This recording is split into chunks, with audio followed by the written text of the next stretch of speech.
Parce qu'à Sinaï, il y avait un grand spectacle. Il y avait Akadosh Baruch Hu est venu et il nous a dit on doit faire les 10 commandements et on est maintenant, on se sent très connecté. Et Megillat Ruth, c'est l'histoire de la vie quotidienne. Comment être juif, comment vivre le judaïsme.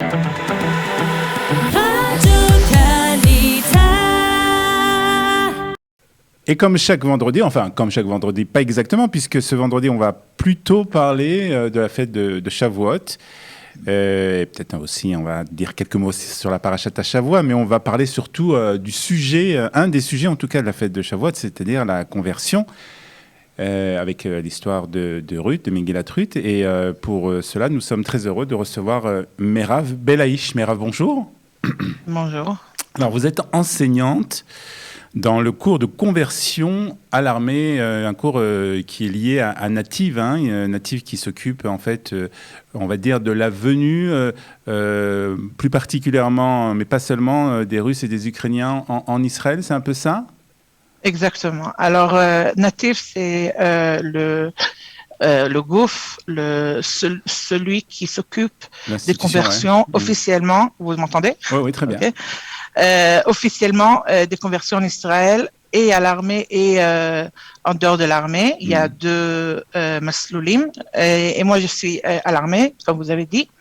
Et le cours Native commence de 2000 soldats par an commence le cours. Ça veut dire, Merav, qu'il y a 2000 soldats qui demandent à faire une conversion dans le cadre en fait de l'armée. Ils reçoivent la possibilité de passer la conversion par l'armée. C'est pas l'armée qui les convertit, c'est les Batédines de la Médina, bien sûr, Batédines Legio, et ils reçoivent un zimoun de l'armée, comme quoi ils peuvent participer à cours Native et décider à la fin du cours qui dure, tout le processus dure à peu près 10 mois, décider de se convertir à la fin.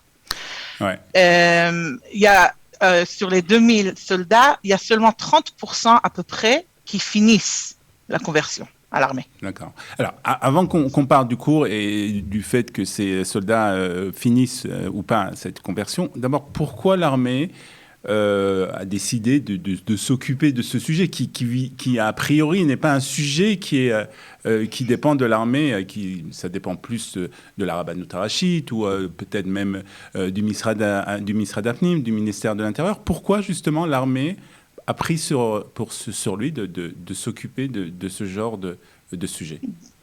Je crois que c'est une très bonne question parce que c'est une question qui entraîne aussi un petit peu des problèmes après, comme comment on voit les soldats qui sont convertis, comment on les accueille et comment on les ressent. Je crois que ils ont cherché un point où on peut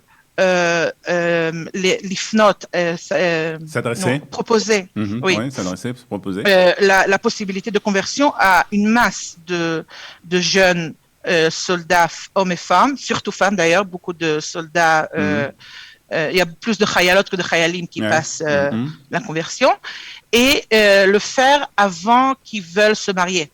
D'accord. Parce que on a beaucoup, nous comme religieux et comme ceux que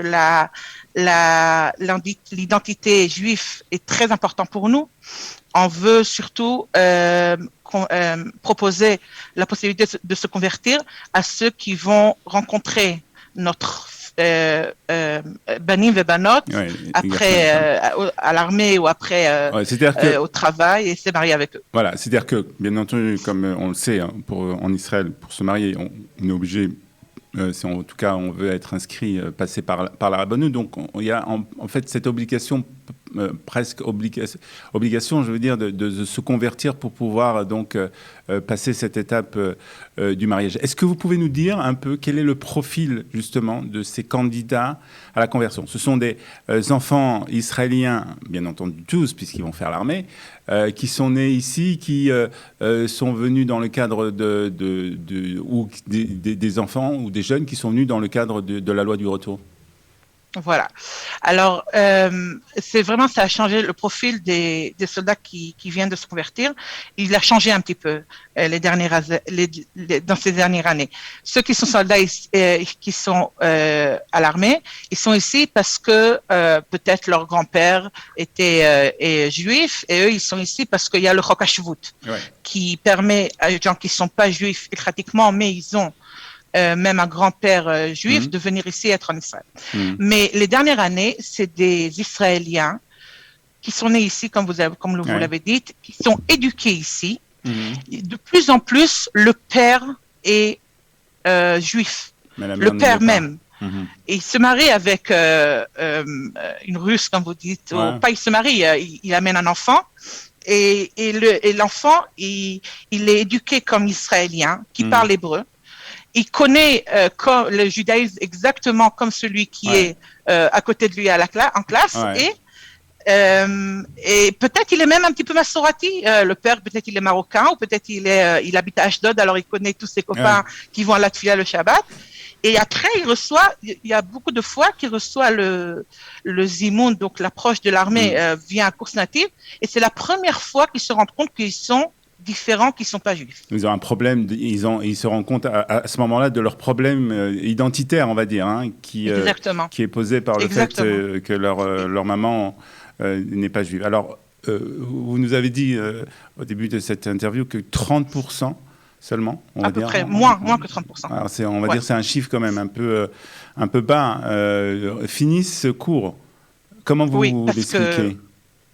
Pardon, comment vous l'expliquez? Posez la question. Comment l'expliquez? Alors d'abord, les gardes à la fin, ils sont très stricts. Le Beth Din en veut que la conversion soit ilchatique orthodoxe. Donc, ils ont besoin Kabbalat al-Mitzvot. Les soldats garçons doivent faire la Brit Mila. Les femmes doivent faire Tuvila. Ils doivent les Trayev. S'engager, merci. Garder la Torah, les Mitzvot, le Shabbat. Et c'est un processus qui est il n'est pas facile du tout.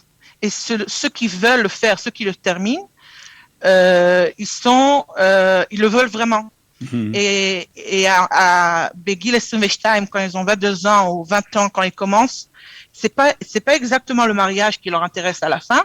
C'est surtout fermer les coins qu'ils n'ont pas fermés dans leur identité. En Ukraine ou en Russie, ils sont considérés en tant que juifs. Ici, ils sont considérés en tant que non-juifs. Donc, ils ont un problème. Voilà. Ils ont un problème. Donc, ils veulent ça entre eux et ils savent pas souvent c'est quoi être religieux. Ils connaissent c'est quoi être israélien, ils connaissent c'est quoi être juif en Israël. Alors justement, je voulais qu'on évoque justement cette double identité qui est l'identité israélienne et l'identité juive. Est-ce que vous avez je suppose que vous avez des candidats ou des personnes qui sont dans ce cours et qui vous disent mais moi j'ai été élevé comme un Israélien, j'ai été à l'école comme un Israélien, je me sens israélien, je ne vois pas l'intérêt pour moi de faire ce cours de conversion. Pourquoi j'ai besoin de tout ça? Moi, le Fuchs historique a fait que ma mère n'est pas juive et non mon père, et mon cousin qui est mon cousin, sa mère est juive, donc la sœur de mon père, elle est juive. Alors lui, il n'aura pas besoin de faire tout ça, et moi, oui, j'aurais besoin de passer cette conversion. Et la réponse est que on est orthodoxe et on est ilchatique. Et on veut les critères qui soient considérés en tant que juifs d'après la halakha. C'est pas seulement pratique, c'est aussi, le Rav Uziel a dit mitzvah lahashivam les cours martzavtam. Mitzvah lahashiv zera Israël, les cours martzavtam, on a la mitzvah de les re-rentrer dans le judaïsme. Et il faut le faire de manière qui est considérée vraie. On ne peut pas faire des raccourcis. Voilà, des raccourcis. Mais quand même, c'est vrai que moi, je suis pas là-bas du tout, mais je suis pas du tout dans la question comment on peut faire, parce que je suis pas là-bas, j'ai pas le pouvoir de changer. Mais c'est vrai qu'il faut faire la conversion beaucoup plus Meirat Panim, que les gens ils voudront commencer, connaître la possibilité qu'ils peuvent. Il faut accueillir. Alors, on va parler aussi de ceux qui terminent ce cours, hein, d'accord.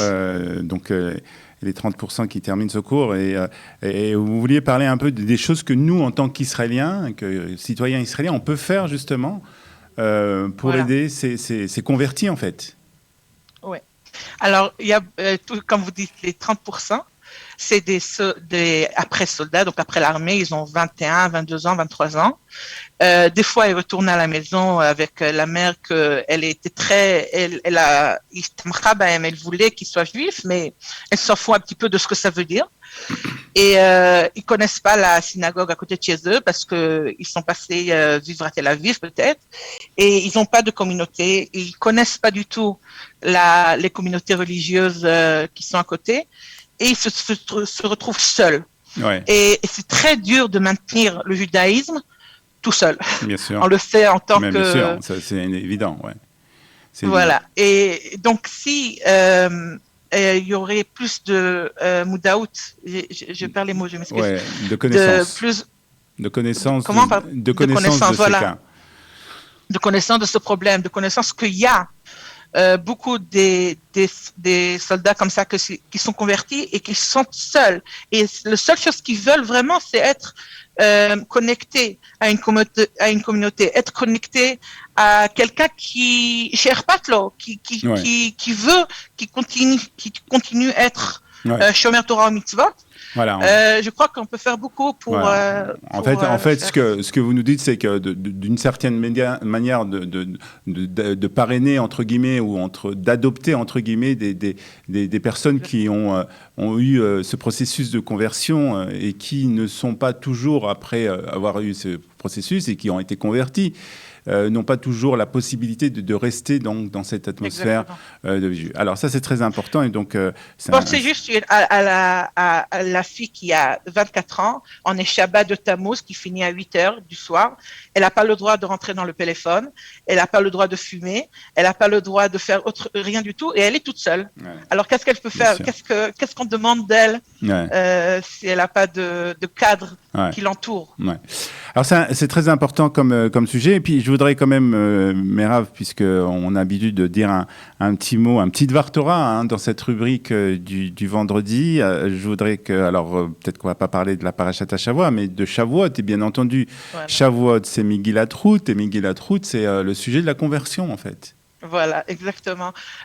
Comme à Kabbalat Torah à Har Sinai, tout Am Israël est passé a reçu Beth Gayer. Tous tout le monde s'est converti à Shavuot. Voilà, à Shavuot. Et Megillat Ruth, c'est exactement l'inverse, la Tmunat Mar'a de ce qui s'est passé à Har Sinai. Parce qu'à Har Sinai, il y avait un grand spectacle. Il y avait Akadosh Baruch Hu est venu et il nous a dit on doit faire les 10 commandements et on se sent très Doshim, très connecté. Et Megillat Ruth, c'est l'histoire de la vie quotidienne. Comment être juif, comment vivre le judaïsme, comment le maintenir entre nous. Il y a tout le monde, la question de Rabbi Zera, elle demande pourquoi Megillat Ruth était écrit. Pourquoi on n'apprend rien de Megillat Ruth, il n'y a pas de mitzvot, il n'y a pas de Issur Ve'eter, on n'apprend pas ce qu'on a le droit de faire, ce qu'on a le droit ou pas le droit de faire. C'est seulement une histoire de Ruth à Bethléem avec la famille de Naomi. Et la réponse est que les Lamed Scharam Shel Gomlei Chassadim, tous ceux qui ont fait une bonne action dans Megillat Ruth est récompensé, et celui qui veut pas faire une bonne action envers Ruth ou envers quelqu'un d'autre, Elimelech par exemple, il est Nimchak, ou il est on le honte, on lui change le nom. Par exemple, Ploni Almoni, on le change le nom parce qu'il voulait pas se marier avec Ruth. Et je crois que Chazal voulait, avec cette connexion entre Megillat Ruth et Matan Torah à Shavuot, nous dire que la Kabbalat Torah, c'est pas quelque chose de Chat Pami, c'est pas quelque chose qui s'est passé une fois et c'est tout. ça se passe tout le temps, et chaque fois qu'on réalise notre judaïsme, et chaque fois qu'on veut se connecter à la Torah, on peut le faire. Où on veut, la Torah n'appartient pas non à un seul endroit, non à un seul personne, non à un seul temps. On peut recevoir chaque jour la Torah. Et moi, j'ai la chance d'être entourée avec des gens qui reçoivent la Torah de façon très